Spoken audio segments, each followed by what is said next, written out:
Here's how to solve a couple of common problems you're going to have while delivering for Amazon Flex.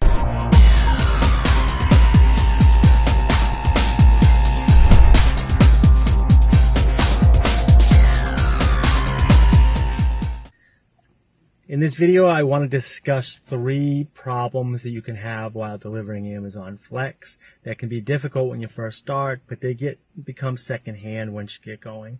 And those 3 problems are extended blocks. I'll go a little bit more into that in a second. Packages and how to return them to the warehouse and when to return them to the warehouse. And number 3 is missing packages and how to avoid missing packages so your rating doesn't get dinged. So number 1, and I want to go into this is block extension. So usually if you're doing Amazon Flex and you're any good at it and you're efficient and you know what you're doing, if you sign up for a 4-hour morning block, these are going to be sorted the night before and they're very organized. You're going to go out for a 4-hour block, and even if you have a 45-minute commute out to the location and a 45-minute commute back, you're still going to be able to do these blocks in about 3 hours, maybe 3.5 hours. It's never taken me 4 hours to do a 4-hour block. Depending on the commute, it's about 2.5, 3 hours. However, with the same day deliveries in the afternoon, I've had these 2 and 3 hour blocks that I've done that have been much longer than that, and I'm very efficient. So the afternoon blocks, like a 3-hour block, will have like 30 packages and they'll be numbered. So you'll pack your car 1 through 30 or 1 through 25.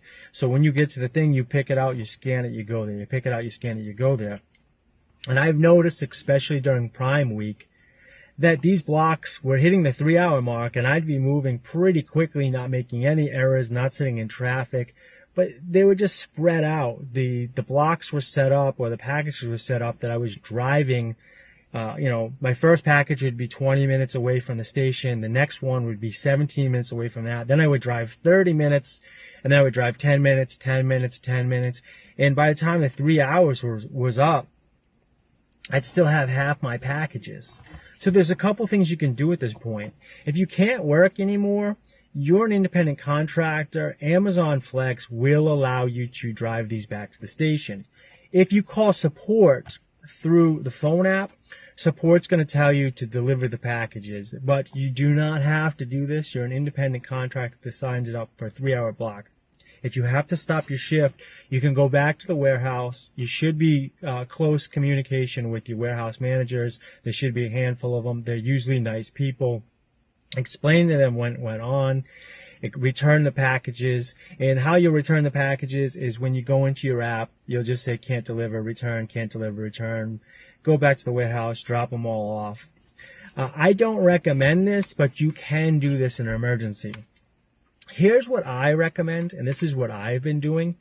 You just continue delivering. So if your block is supposed to be like a 4 p.m., to 4 to 7 p.m. I guess would be a block for a 3-hour block, and you go to 8, just keep delivering until 8 o'clock, and then you go into your app, you go to help, and then you go to email, and email support and say, hello, my name is David, I'm an Amazon Flex driver. On such and such a date, I signed up for such and such a block that was supposed to take such and such a time. So it would be, my name is David Wright, I had a block on July 1st that was scheduled from 4 p.m. to 7 p.m. And this is what happened. You could say I arrived at 3:45 and waited an hour and a half in the station before they gave me my packages. So by the time I delivered them, I didn't end until 8 o'clock. Or you could say I arrived at 4 o'clock. I picked up my packages. I got to my first stop at 4:45. And even by working efficiently, I couldn't finish until 8 p.m. Explain exactly what happened and what you went through, any issues you might have had with the app, any problems you had in making your block history.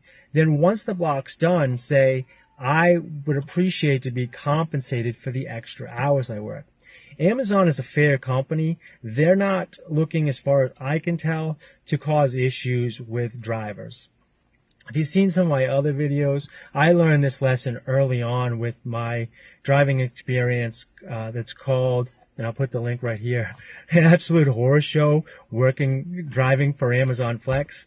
I had a bunch of packages that were sent to one area, and then at the end of the day, they sent me an hour in the other direction to drop off some more packages, and it really frustrated me, and I didn't think I was going to get paid.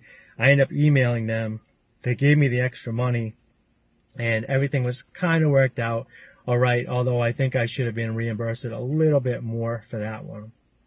But anyways, to just finish this one up, if your blocks go over the allotted amount of time, you can either return the packages, which I don't recommend, because a lot of times you can finish delivering the packages in the same amount of time it would take you to drive back to the station and then home. So you're better off delivering the packages than emailing them to get the extra pay and compensation. And remember, in order to get the compensation, you have to email them what you were doing, the block, and the date you signed up for, and what happened during your block. Amazon is tracking you via GPS, so they know where you've been. So if you stopped at a coffee shop and stuff, you're not going to get the extra money. But if you were steadily working and you didn't make the shift, they'll look at the different towns and stuff, and they'll usually reimburse you within 24 hours of the incident happening, and you'll get it at your next pay block. Okay, so next, you don't want to wreck your rating with lost packages. And usually this happens in either shady kind of towns or apartment complexes where you can't get into the main building, and they have an area for you to drop off the packages in a main door, but you can't get in the building. So for some reason, depending on the neighborhood, these packages will grow feet and walk away, and then you'll check your rating at the end of the week, and it'll say that you're missing delivery of some packages. So when you go into apartment complexes, one thing you want to look for, if it's got a central hub or a leasing office, many times you can drop off all your packages to a leasing office instead of each individual door. So if you go to a leasing office, they might have a mail room. You can just scan and drop everything off, and then bam, you're out of there. I have this one thing that I keep going to in a local area here that's multiple houses. They don't have a leasing office to drop everything off to. I wish they would, because I could just drive there, drop off 40 packages right in the main room and just leave. But you do have to drop all the packages off to all the individual customers. But if that doesn't work, go into your app, hit help, and call. I will call the customer relentlessly one time after another and leave them a message. Sometimes they don't answer the first time because it's a strange number. And they answer the second or third time and ask them where they want the package left. Or sometimes strangers will let you in. Yesterday I was in an apartment complex and I could see the lockers. So they have those scan lockers at these complexes, put it in, but they're behind a locked door. So you can't get past the locked door to get to the lockers to put the packages in there. So I just, knock for neighbors, try to go to the leasing office, any way I can get in there to get that package into a safe area. Now, you're not always going to be able to drop off packages like that, because you might be in a residential area with single families. It's just not a very nice neighborhood, but these people are still ordering Amazon packages. This is something that you'll learn when you first start training with Amazon. They ask you not to deliver packages that are viewable from the street. So it's going to take a little bit of extra work, but for me, it was helpful to go in the yard, look from the street, and find a back door. So it's much easier to drop packages off in the back of the house, especially if it's a half-fenced yard. So they're out of sight, out of mind, and then take a picture, make sure it's in the rear, and take a picture if it's in the rear. You always want to take pictures the best you can. And even these bad neighborhoods, or if I drop it off as a customer, or I ring the doorbell and I see them, a lot of times I will put the package down and take a picture of me dropping it off, even if I see the customer coming out to get the package, because sometimes I feel like the customers say they never got the package when they did. And if you don't have a picture to show Amazon, they might be thinking, oh yeah, he's up to something there. So we went over, what do we go over? Extended blocks, not losing packages, now returning packages. Every now and again, you're not going to be able to drop off a package, and you're going to have to bring it back to the warehouse. So sometimes they get better at this depending on your location and how the packers get used to stuff, but they have setups where you're going to drop off a package to a school or a business or apartment complex where it's locked, or they're closed and you can't get it to them, Amazon will help you out with this. In some cases, if you call them up, they'll call the business, or they'll tell you where to drop it off. You can drop it off at a neighbor or a nearby lockbox or something. But many times, if they mess up and they send you that, you have to return it back to the warehouse. Now, if you talk to the people on the phone are going to tell you have to bring it back that night. So for any reason you can't get that package out there and you hit return the thing, and it'll put the warehouse that you picked it up from as the last stop of the day, and it'll tell you to go back there. Do not go back if you don't have to. Usually warehouses close at 9 p.m. So if it's past 9 p.m., you can't drop it off anyways. You can bring it back the next day or on your next shift. So if you're working the next day, you can hold the package overnight. But what's going to happen is your app is going to say you still have to return these packages to the warehouse that you couldn't deliver, and you want to go home. You don't want to go to the warehouse. So all you have to do is hit help, go to GPS location not working, and then as soon as that happens, it'll check you into the warehouse, finish your block, you'll get paid for that particular block, and you'll still have the packages on you.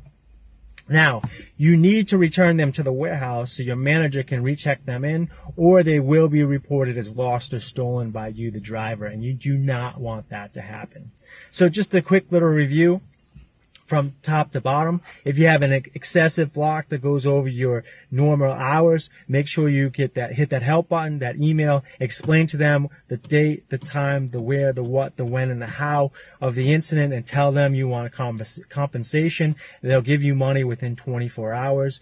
Don't abuse it. This is if you're really working hard but you go over the block. This is not if you took an hour nap or went to a coffee shop or you're slow. This is if you're efficient, working hard, and you're still going over the block. Don't lose packages. Try to drop things off in centers, leasing offices, behind closed doors. If you can't call the customer, drop it off behind a house. And if you can't do any of that stuff, take the package with you, check off the fact that there was no safe location, and bring it back. And lastly, if you do have to return packages to the warehouse, you don't have to necessarily do it that night. If you're going back for a second shift, you might as well bring them back that night. But if you have a shift the next day, or if it's not on your way back home, you can keep the package overnight and return it on your next shift. Obviously, you can't be holding packages for weeks, but if you're just holding them overnight, most of the managers understand. So I hope these basic concerns, these basic problems that you'll run into, this video helped you. Please, please, please like my video. If you have questions, comment below. As always, subscribe. Check me out on Facebook and Instagram. And check out my website, DaveWrightTheCapitalist.com, where I put all my videos there, have all links to my other websites, and ways that you can support my videos. Hey, thanks a lot. I hope this video helped you. Take care.